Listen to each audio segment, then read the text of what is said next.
আলহামদুলিল্লাহ, আপনারা সকলে কেমন আছেন? আজ মরিচ পঞ্চমবারের মতো উঠাচ্ছিলাম। সকলে আমাকে সহযোগিতা করছিল। মরিচ উঠানোর পরে মরিচ নিয়ে দ্রুত বাসার দিকে যাচ্ছিলাম। কেননা মরিচটা যদি রোদে পড়ে থাকে তাহলে এটা কালচে বরণ ধারণ করে। তো বাসার ভিতরে ঢোকার পরে মরিচটা আমি আজকে বাইরে রেখেছিলাম, যেহেতু মরিচ আগামীকাল আমি বিক্রি করব। তো অনেকটা মরিচ উঠেছে ইনশাল্লাহ। ঠিক এ সময় মনে হলো মরিচ ওঠানোর পরে গাছে স্প্রে দিতে হবে। মোটরটা চালু করলাম, পানি কিছুটা পুকুরে যাচ্ছিল। সেখান থেকে আমি কিছুটা পানি সংগ্রহ করলাম এবং ঔষধটাকে গুলিয়ে নিলাম, এবং আমার যেটা ড্রাম রয়েছে যেটা দিয়ে আমি ওষুধ স্প্রে করি সেখানে পানি দিলাম। ঠিক এই সময় আমার মনে পড়লো একটা ওষুধ আমি ছেড়ে গিয়েছি, সেটা হচ্ছে লিটোসিল, অর্থাৎ ভিটামিন ঔষধ। এটা ফুল এবং ফল আনয়নে সহযোগিতা করে। যাওয়ার সময় টমেটো এবং আমার নতুন লাগানো বেগুনের গাছগুলোতেও স্প্রে করছিলাম ইনশাল্লাহ।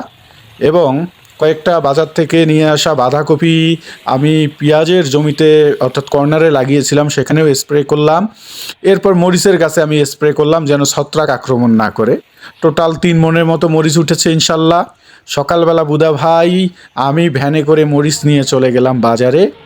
বাজারে গিয়ে মনটা খারাপ হয়ে গেল, আজ বাজারে মরিচের দাম একেবারেই কম। 2,000 টাকা মন বিক্রি করেছি, সকলে দোয়া করবে। আরেকটা জিনিস আমি মাথায় রাখি, লাভ লস সেটা পরের বিষয়। কৃষি থেকে যে আমি আনন্দটা উপভোগ করি এটা বর্ণনা করার মতো নয়।